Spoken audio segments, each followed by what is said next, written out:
Assalamualaikum warahmatullahi wabarakatuh. Bismillahirrahmanirrahim. Alhamdulillahirabbil alamin. Wassalatu wassalamu ala asyrafil anbiya wal mursalin wa ala alihi wa sahbihi ajma'in. Qul subhanaka la ilma lana illa ma 'allamtana innaka antal alimul hakim. Qala rabbi shrah li sadri wa yassir li amri wa hlul 'uqdatam min lisani yafqahu qawli. Sadaqallahul azim. Wa la haula wa la quwwata illa billahil aliyyil azim. Amma ba'du. Hadatan muhtaramin para alim, para ulama, para sesepuh dan sesepuh, hadirin wal hadirat jamaah Masjid Hidayah Pakai Sirta Sari yang menghormati. Moga kita awali kajian dalam menikah nanti wawasan suratul Fatihah. Mugi-mugi kula panjenengan sedaya tansah pikanto ridhanipun Allah Ta'ala. Keluarga kula panjenengan sedaya mugi-mugi didadosaken keluarga ingkang bahagia sejahtera, gadhahi putra-putri keturunan kang salih-salihah. Hajat urusan kula panjenengan sedaya mugi-mugi tansah dipun gambiraken Allah Ta'ala. Dan mugi-mugi tansah pinaringan kesehatan jasmani maupun rohani dari kula panjenengan sedaya ingkang sakit, mugi-mugi pinaringan kesabaran dan kesembuhan dari Allah Ta'ala. Lan gesang kula panjenengan sedaya mugi-mugi dipungkasi kanthi husnul khotimah. Amin ya rabbal alamin. Al-hadiniyah Al-Fatihah. A'udzu billahi minasyaitonir rajim. Bismillahirrahmanirrahim. Alhamdulillahirabbil alamin. Arrahmanir rahim. Maliki yaumiddin.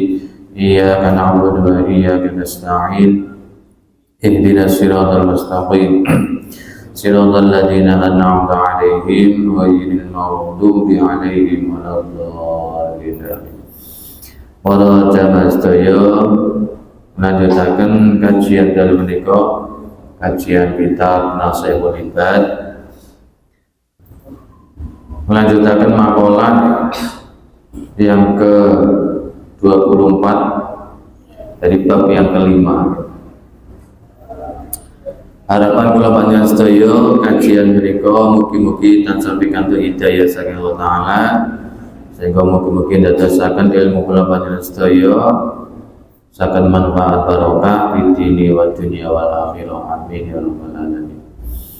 Makalah yang ke-24 yang berisi nasihat an badil hukama saking sebagian wong ahli hikmah, orang-orang yang bijaksana, menyampaikan satu pernyataan yang berbunyi az-zuhdu khamsu khisalin mahmudatin.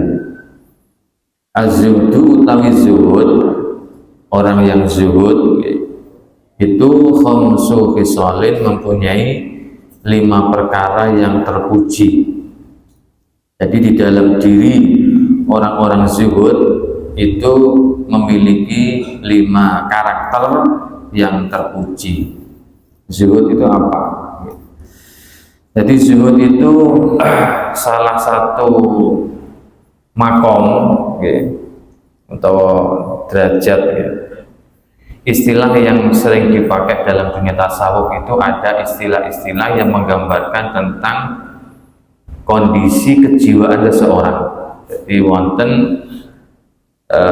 tingkat kesadaran dari kejiwaan seseorang itu bertingkat-tingkat. Nah, tingkatan-tingkatan itu kalau dalam dunia tasawuf itu kemudian ada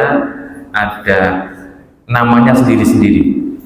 Wonten tiyang niku sing derajat makomnya atau kelasnya itu kelas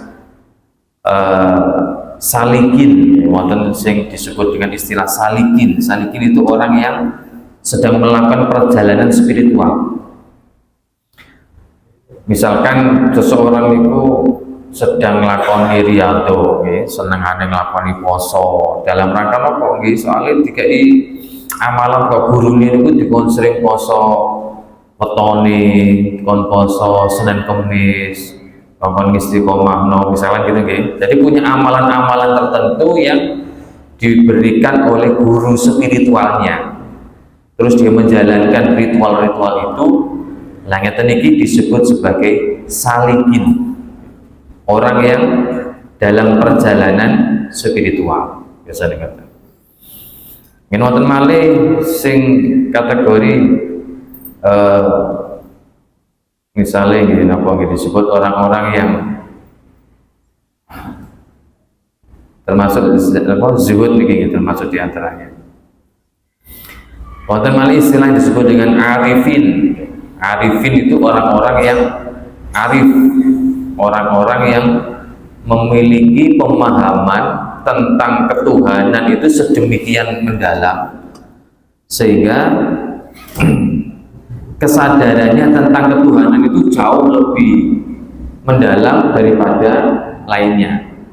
Nah, biasanya terus diiringi dengan sikapnya itu berbeda. Artinya berbeda itu dalam memandang ketuhanan itu berbeda.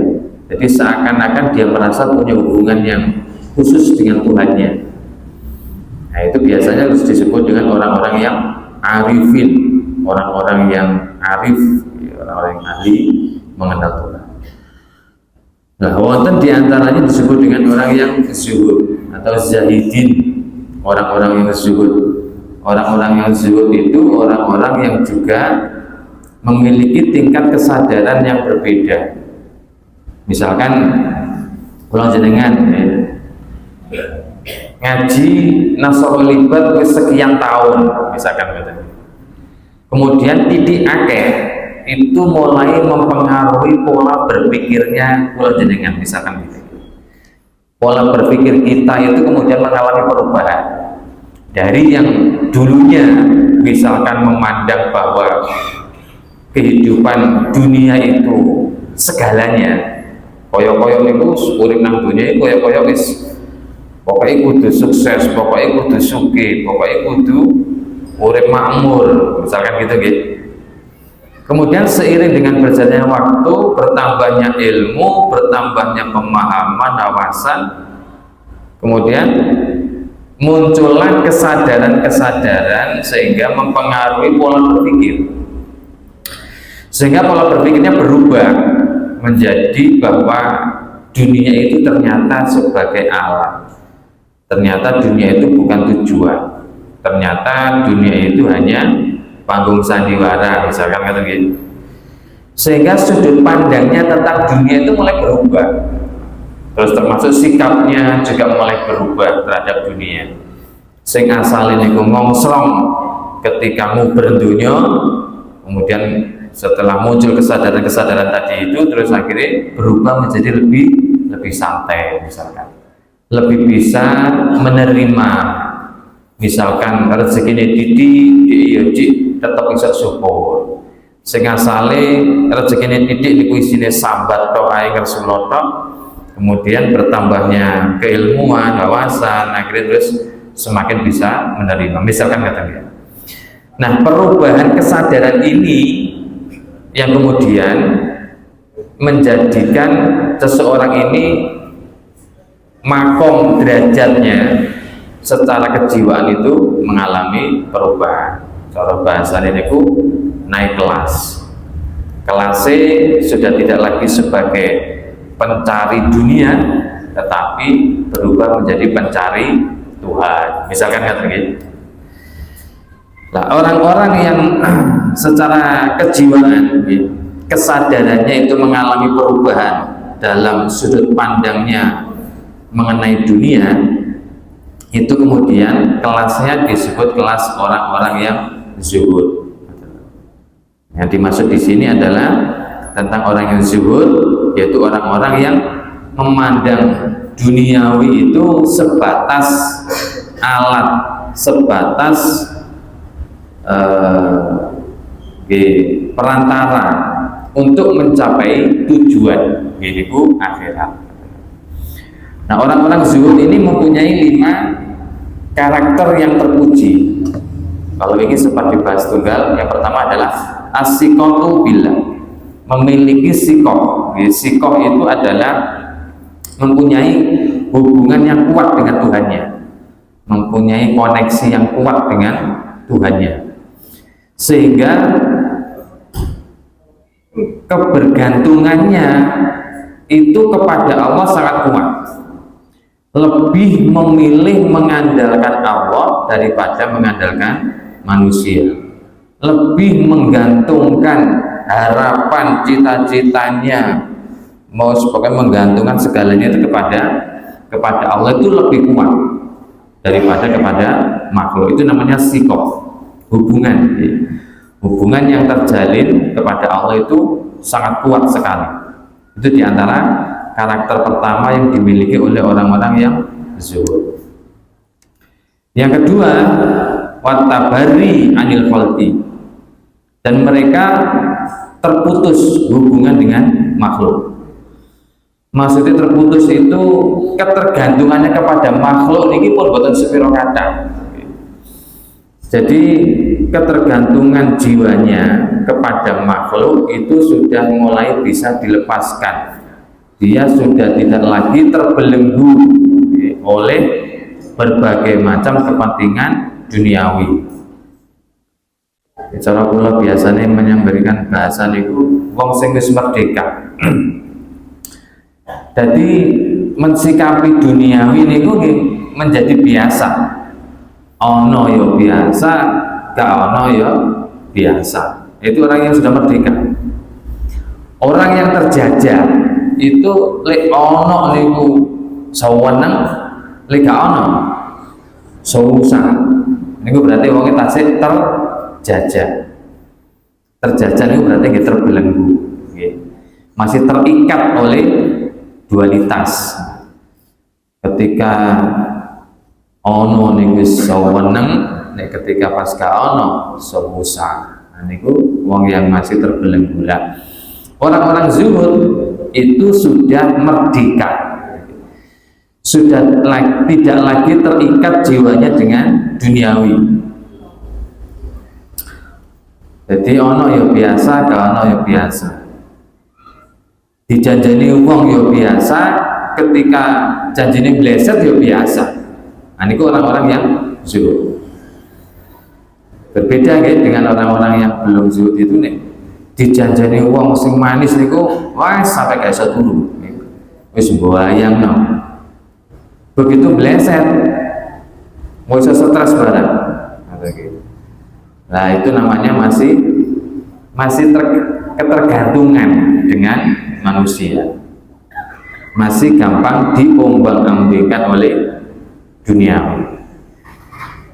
Kalau orang zuhud, enggak, karakternya itu dia sudah merdeka. Sebagaimana disampaikan oleh Abu Sulaiman Ad-Darani, az-zuhdu tarku ma yuzghidu anillah.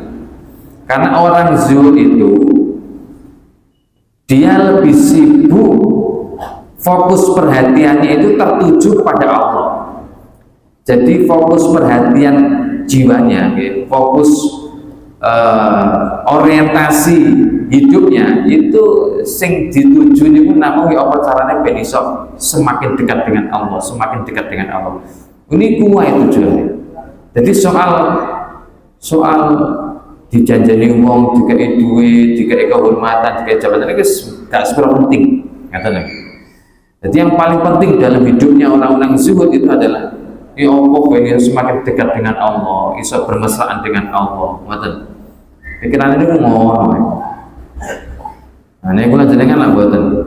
Kula jenengan wis ya apa carane bendang sugih. Ngoten ya. Kelasnya beda. Ini kelasnya ngomong sing zuhud. Jadi mereka tidak mau menyibukkan dirinya dengan sesuatu yang bisa melalaikan kepada Tuhannya. Tapi justru mereka menyibukkan diri dengan sesuatu yang semakin bisa mendekatkan mereka kepada Tuhannya. Itu kesibukan mereka. Karena ya lebih sibuk melakukan ketaatan. Terus yang ketiga, karakter orang zuhud yang ketiga adalah wal ikhlasu fil amal. Dalam amal itu mereka ikhlas. Ikhlas yang bagaimana? Kama qala Yahya bin Mu'ad, sebagaimana yang disampaikan oleh Yahya bin Mu'ad, yang terkait dengan soal ngamali wong zuhud